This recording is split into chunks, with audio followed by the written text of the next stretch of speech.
ఇందాక బీల్ గురించి చెప్పాం. ఏలో డొమైన్ సెట్కి 2 సబ్సెట్స్ అయితే FA1 ఈ subset of FA subset of I అవుతుంది. బట్ ఫస్ట్ మీరు ఇందా చేసినట్టే A1 ఈ సబ్సెట్ ఆఫ్ A2 అయితే FA1 ఈ సబ్సెట్ ఆఫ్ FA2 ప్రూవ్ చేసి నెక్స్ట్ స్టెప్లో 2 కూడా both are subsets of I అని చెప్పాలి. Next F(UN) equal to union చెప్పేస్తాం. ఇంటర్సెక్షన్కి అయితే ఇంటర్సెక్షన్ అయితే ఎఫ్ఎంఎస్లో అయితే ఇంటర్సెక్షన్ ఈక్వాలిటీ అవుతుంది, యూనియన్లో అవ్వదు. గుర్తుపెట్టుకోండి, ఎఫ్ల మీద ఎప్పుడు కూడా intersection always subset. F of intersection E subset of intersection. అది ఎఫ్ఎంఎస్లో మాత్రమే మనకి ఈక్వాలిటీ ఉంటుంది. ఎఫ్ఎంఎస్ బైజెక్టివ్ చెప్తాం కాబట్టి ఈక్వాలిటీ ఉండదు. ఫస్ట్ A1 ఈ subset of A2 subset of X అని ఎగ్జ్యూమ్ చేసుకోవాలి మనం. ఇప్పుడు F(A1) ఈ సబ్సెట్ ఆఫ్ F(A2) చెప్పాలి ఫస్ట్.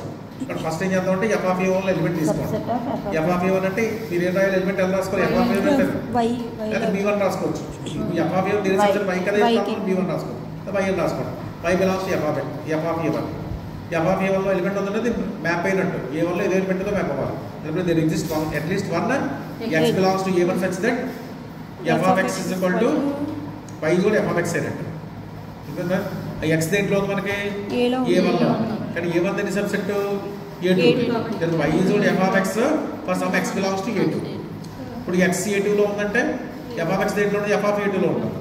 సరిపోయింది కదా. ఇప్పుడు Y బిలాంగ్స్ టు F(A2) వచ్చి అంటే F(A1) ఈ సబ్సెట్ ఆఫ్ F(A2) అయింది. ఇప్పుడు both are subsets of X చెప్పాలి, both are subsets of Y చెప్పాలి. ఇప్పుడు Z బిలాంగ్స్ టు F(A1) తీసుకోండి. మళ్ళీ ఇక్కడ Y రాసిన Z రాస్తారు, ఇక్కడ మళ్ళీ Y రాసిన తప్పేం లేదు. But Z belongs to Z is కూడా ఏమో F(A1) అవ్వాలి. For some A1 belongs to A1. A1 దేంట్లో ఉంది, A1లో. A1 దేని సబ్సెట్ X.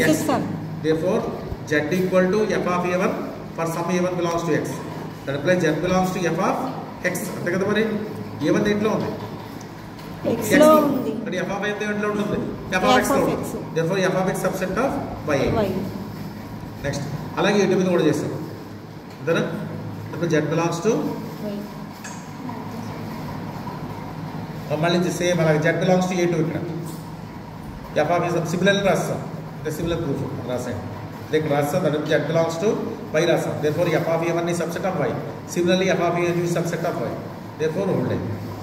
నెక్స్ట్ ఇప్పుడు బైజెక్ట్ ఇంప్లైస్ మీరు కావాలంటే రాసుకోండి, ఎలా స్పీడ్ రాయడం రాస్తాం. ఇవన్నీ ఇంప్లైస్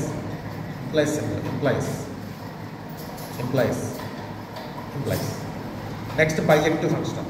బైజెక్టివ్ ఫంక్షన్ అంటే it's both one on to one. ప్రతి బైజెక్టివ్ ఫంక్షన్ ఖచ్చితంగా ఇన్వర్స్ ఉంటుంది, అది గుర్తుపెట్టుకోవాలి. ఎవరి బైజెక్టివ్ ఫంక్షన్ హ్యావ్ ఇన్వర్స్. అది inverse. Next inverse relation define చేస్తాం, అది inverse mapping. F from A to B అనే relation. Then inverse relation is denote by F inverse from B to A. ఎలా డిఫైన్ చేస్తారు దీన్ని, F inverse is equal to B నుంచి A అవ్వాలి. అంటే B నుంచి దీంట్లో ఎలిమెంట్స్ BA మోడల్లో ఉంటాయి. BA F ఇన్వర్స్లో ఉండాలంటే ఏమి దేంట్లో ఉండాలి, Fలో ఉండాలి. అంతే మ్యాటర్ అవ్వదు కదా. F ఇన్వర్స్ ఎలిమెంట్ BA ఉండాలంటే ఏది ఖచ్చితంగా Fలో ఉండాలి. అదే నెక్స్ట్ ఇది important. F from A to B is bijection. Then the inverse of F denoted by F inverse B to A, అది కూడా బైజెక్టివ్ అవుతుంది చెప్పాలి. ఒక ఫంక్షన్ బైజెక్టివ్ అయితే ఇన్వర్స్ అంటే ఇప్పుడు బైజెక్టివ్ వాళ్ళకి మీరు ఏం చెప్పాలి, ఇన్వర్స్ 1 చెప్పాలి. అర్థమైందా. కానీ దీనిలో మనం ఏం క్లెయిమ్ చేయాలి, F అనేది A నుంచి Bకి బైజెక్టివ్ అని తీసుకోవాలి. F ఇన్వర్స్ ఉంది కాబట్టి F ఇన్వర్స్ కూడా బైజెక్టివ్ అవుతుంది చెప్పాలి. అది రాస్తుంది చూడండి ఫస్ట్ ప్రూఫ్. నెక్స్ట్ ఇక్కడ given that F from A to B is bijective. Bijective అంటే మీనింగ్ ఏంటి, F అనేది 1 అయింది, 1 అయింది మీనింగ్ ఏంటి, ఇమేజ్ ఈక్వల్ అయితే ఎలిమెంట్స్ ఈక్వల్. R2 అంటే మీనింగ్ ఏంటి, కోడోమైన్స్ అంటే కోడోమైన్స్ ట్రైన్సెట్ ఈక్వల్. అంటే కోడోమైన్స్ అంటే ప్రతి element at least one element map అయి ఉండాలి. అది రాస్తాం. ఇప్పుడు F inverse B to A అనేది మనం B to A ఎలా డిఫైన్ చేస్తాం అంటే చెప్పండి డెఫినేషన్. A నుంచి B ఉంటే B నుంచి A అంటే F ఇన్వర్స్లో BA ఎగ్జిస్ట్ అయిందంటే అంటే F inverse of B is equal to A ఏంటంటే ఖచ్చితంగా F ఆఫ్ A కూడా B అవ్వాలి. అది ఇక్కడ రాస్తాం, అలా రాస్తాను notation. F inverse of B is equal to A అవ్వాలి, ఖచ్చితంగా అవ్వాలి. అది ఫస్ట్ క్లైమ్ ఏం చెప్పాలి, F inverse B to A bijective అని చెప్పాలి. బైజెక్టివ్ ఫస్ట్ 1 అని చెప్పాలి. 1 అంటే ఏం చెప్పాలి, F ఇన్వర్స్ అంటే ఇక్కడ తీసుకుంటే ఎలిమెంట్. బట్ దీంట్లో ఎలిమెంట్స్ డిఫర్ అయితే ఇమేజ్ డిఫరెంట్ చెప్పాలి. అంటే ఇమేజ్లో ఈక్వల్ అని తీసుకుంటే ఎలిమెంట్స్ ఈక్వల్ అని చెప్పాలి. అలా చెప్పచ్చు అంటే ఎలిమెంట్స్ డిఫర్ అయితే ఇమేజ్ డిఫర్ అవ్వాలని చెప్పాలి. లేదనుకోండి ఇమేజ్ ఈక్వల్ అయితే ఎలిమెంట్స్ ఈక్వల్. మనం ఇమేజ్ ఈక్వల్ చేస్తాం. ఇమేజ్ ఈక్వల్ తీసుకోండి. లెట్ రాస్తున్నాం let b1, b2 belongs to b such that fns of b1 is equal to fns of b2 రాసుకున్నాం. ప్రూవ్ దట్ ఏం చెప్పాలి? b1 equal to b2 since f from b2 is a mapping. Mapping ఏంటంటే meaning ఏంటి? Domain set లో ప్రతి element map అయి ఉండాలి కదా. యూనిక్ టైం మ్యాప్ అయి ఉండాలి. Plus there exist a1, a2 such that fns of b1 is equal to a1 fns of b2 is equal to a2. ఇప్పుడు మనం ఏం తీసుకున్నాం ఇక్కడ b1 is equal to fns of a1 b2 is fns of a2. Inverse కాదు కదా sir ఇక్కడ f of a1 ని రాసాం. అర్థమైందా? మళ్ళీ ఇక్కడ నోట్ చేస్తాం. ఈ రెండు ఇక్కడ విడిగా రాసాం, ఒక లైన్లో రాసాం. మనం ఎగ్జిక్యూట్ చేసుకుంది ఏంటి ఇక్కడ? fns of b1 is equal to fns of b2 అని తీసుకున్నాం. fns of b1 దేనికి ఈక్వల్? fns of b2 దేనికి ఈక్వల్? a2 కి equal. a1 equal to a2 అయింది అంటే ఎలిమెంట్స్ ఈక్వల్ అయ్యాయి. మనకి f మ్యాపింగ్ కదా, మ్యాపింగ్ లో ఇవ్వాలి మనకి. ఎలిమెంట్స్ ఈక్వల్ అయితే ఇమేజ్ కూడా ఈక్వల్ అవుతుంది. ఇక్కడ ప్లస్ ఏం రాస్తారు? f of a1 equal to f of a2 రాస్తారు. f of a1 is equal to f of a2. But what is f of a1? b1. What is f of a2? b2. But b1 equal to b2. ఇక్కడ మనకి 1 1 అయింది. Next ఆన్2 చెప్పాలి. ఆన్2 అంటే improve చేయాలంటే కోడోమైన్ set range set కూడా చెప్పాలి. దేని codomain set?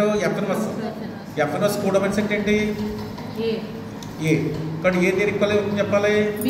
ఎఫ్ఎన్ఎస్ కోడోమైన్ సెట్ ఎఫ్ఎన్ఎస్ ఆఫ్ బి అది దీనికి ఏకి ఈక్వల్ అని చెప్పాలి. అంతే కదా? ఎఫ్ఎన్ఎస్ ఆఫ్ బి అనేది రేంజ్ సెట్. రేంజ్ సెట్ దేనికి కోడోమైన్ సెట్ ఏకి ఈక్వల్ అవుతుంది చెప్పాలి. అది ప్రూవ్ చేయాలి. అసలు చూడండి ఇక్కడ ఆన్2 అంటే ఏం ప్రూవ్ చేయాలి? Let A belongs to A since f from a to కాబట్టి ఇలా స్టార్ట్ చేస్తాం. ఫస్ట్ ఇది స్టార్ట్ చేస్తాం. అంతే కదా? కోడోమైన్ సెట్ రేంజ్ సెట్ ఈక్వల్ చెప్పాలి. దీంట్లో ఫస్ట్ ఎలిమెంట్ తీసుకుంటాం. లెట్ ఏ బిలాంగ్స్ టు ఏ తీసుకోండి. కానీ f ఏ నుంచి బీకి ఏంటి? మ్యాపింగ్ ఏంటంటే మీనింగ్ ఏంటి? డొమైన్ సెట్లో ప్రతి ఎలిమెంట్ మ్యాప్ అయి ఉంటారు. There exist unique b belongs to b such that f of a is equal to b. f of a is equal to b అయిందంటే a is equal to f of b అవుతుంది. అంతేనా? Next ఏం రాసి చూడండి ఇక్కడ a belongs to a కానీ f అంటే మళ్ళీ మ్యాపింగ్ అనేది కోడోమైన్ ఇన్వర్స్ ప్రాపర్టీ బేస్ చేసుకుంటే కోడోమైన్ అనేది. సరే ఏ అనేది డొమైన్ సెట్ కదా సార్.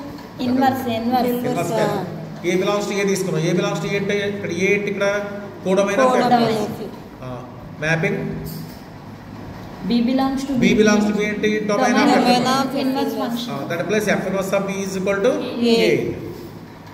అర్థమైందా? therefore range set of fns is equal to codomain of fns. therefore fns of b to a is on to a. అర్థమైందా? కాబట్టి బోత్ 1 1 ఆంట్ అయింది కాబట్టి fns అనేది బైజెక్టివ్ అయినట్టు. కాబట్టి ఫంక్షన్ కనుక బైజెక్టివ్ అయితే దాని ఇన్వర్స్ కూడా బైజెక్టివ్. నెక్స్ట్ కాన్స్టెంట్ మ్యాపింగ్ అంటే ఏంటి? కాన్స్టెంట్ మ్యాపింగ్ అంటే ఇమేజ్ మారకూడదు. దీంట్లో అన్ని ఎలిమెంట్స్ కూడా యూనిక్ టైం దీంతో మ్యాప్ అయి ఉండాలి. Only mapping. కోడోమైన్ సెట్లో మీకు ఎన్ని ఎలిమెంట్స్ ఉండొచ్చు కానీ రేంజ్ సెట్లో ఒక ఎలిమెంట్ ఉండాలి. రేంజ్ సెట్లో సింగిల్ ఎలిమెంట్ ఉంటే ఆ మ్యాపింగ్ ఏమంటాం మనం? కాన్స్టెంట్ మ్యాపింగ్ అంటాం. రేంజ్ సెట్లో సింగిల్ ఎలిమెంట్ ఉందంటే మీనింగ్ ఏంటి? అన్ని ఎలిమెంట్స్ యూనిక్ టైం దానికి మ్యాప్ అవుతారంట. అది సింపుల్ డయాగ్రమ్ వేస్తారు, నోటేషన్ రాసుకుంటారు. రాసి చూడండి f of x is equal to c for all x belongs to a. అంటే డొమైన్లో ఎలిమెంట్ చేంజ్ చేసినా రేంజ్ ఎలిమెంట్ మాత్రం ఒకటి సింగిల్ ఎలిమెంట్ ఒకటి వస్తుంది. ఇప్పుడు దాన్ని ఏమంటాం మనం? Constant mapping. కానీ కాన్స్టెంట్ మ్యాపింగ్ అంటే రేంజ్ సెట్లో ఎలిమెంట్స్ ఉంటాయి ఒకటే ఉంటుంది. అది పెట్టుకోవాలి. నెక్స్ట్ ఐడెంటిటీ మ్యాపింగ్ అంటే ఏంటి? అదే ఎలిమెంట్ అవ్వక్కర్లేదు, అన్నిటికీ అదే ఎలిమెంట్ మ్యాప్ అవ్వాలి. 1x మ్యాప్ 1x ఐడెంటిటీ చెప్తాను. ఇన్వర్స్మెంట్ చెప్తాను. 1x 2x 3x 4x అన్ని x మ్యాప్ అవుతుంది. కాన్స్టెంట్ మ్యాపింగ్ అంటాం. నెక్స్ట్ ఐడెంటిటీ మ్యాపింగ్ అంటే మీనింగ్ ఏంటంటే ఫస్ట్ సేమ్ సెట్ మీద అవ్వాలి. 1 మ్యాప్ టు 1 అవ్వాలి, 2 మ్యాప్ టు 2 అవ్వాలి, 3 మ్యాప్ టు 3 అవ్వాలి. కానీ ఎంటీ సెట్ మాత్రం కాకూడదు. దాన్ని ఐడెంటిటీ మ్యాపింగ్ అంటే డొమైన్ సెట్ కోడోమైన్ సెట్ ఒకటే అవ్వాలి. ఒకటి అవుతుంది. దీంట్లో x ఇమేజ్ x అవ్వాలి, y ఇమేజ్ y అవ్వాలి. ఐడెంటిటీ మ్యాపింగ్ అంటే ఇక్కడ ఎక్కడి చెడు చెప్తున్నాను నేను? ఐ అంటే మీనింగ్ అంటే identity mapping on A. I B అనుకోండి ఐడెంటిటీ మ్యాపింగ్ ఆన్ బి. అది అర్థమైందా? ప్రమోట్ చేయండి. ఇప్పుడు పిక్ పెట్టండి ఫస్ట్.